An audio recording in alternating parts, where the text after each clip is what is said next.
Assalamualaikum warahmatullahi wabarakatuh. Di sini saya akan menjelaskan materi mengenai security pada mata kuliah sistem terdistribusi.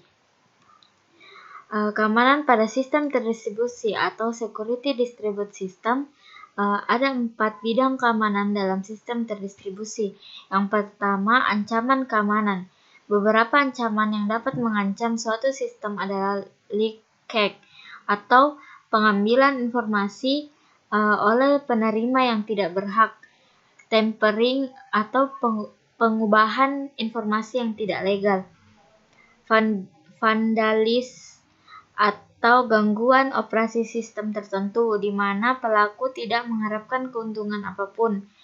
Ada beberapa kemungkinan serangan yang dapat dilakukan oleh pihak lain, diantaranya adalah intrusion. Penyerangan jenis ini penyerang akan dapat menggunakan sistem komputer yang kita miliki. Yang kedua, denial of service. Penyerangan ini mengakibatkan pengguna yang sah tidak dapat mengakses sistem.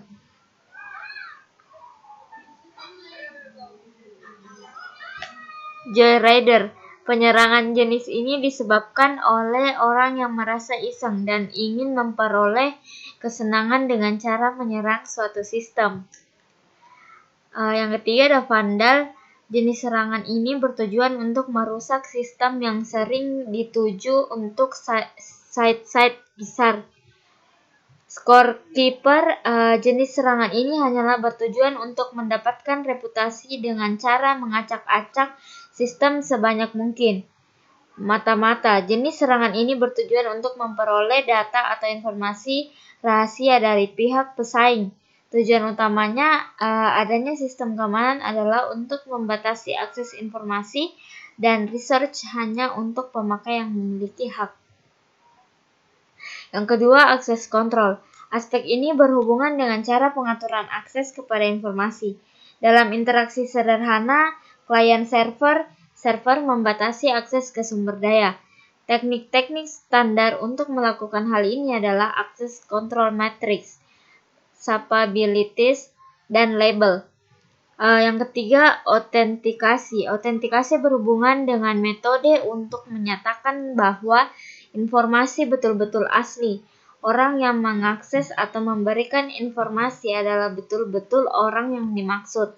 Atau server yang kita hubungi adalah betul-betul server yang asli.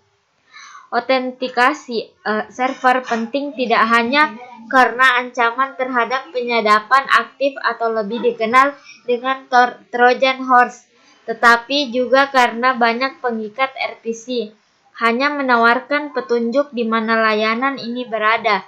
Jika crash dapat digantikan oleh yang lain, server yang sama sekali berbeda. Tetapi klien perlu mengetahui ketidaksesuaian ini sehingga pengikat RPC bisa memeriksa kembali. Yang keempat ada non-repudiation. Aspek ini menjaga agar seseorang tidak dapat menyangkal telah melakukan sebuah transaksi. Sebagai contoh, seseorang yang mengirimkan email untuk memesan barang tidak dapat menyangkal bahwa dia telah mengirimkan email tersebut.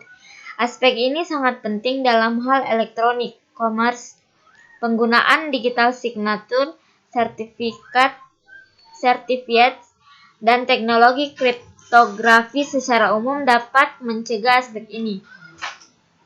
Adapun bentuk rancangan sistem yang aman adalah: yang pertama, rancangan harus mengikuti standar yang ada. Yang kedua, mendemokan validasi melawan ancaman yang diketahui. Yang ketiga, audit terhadap kegagalan yang terdeteksi.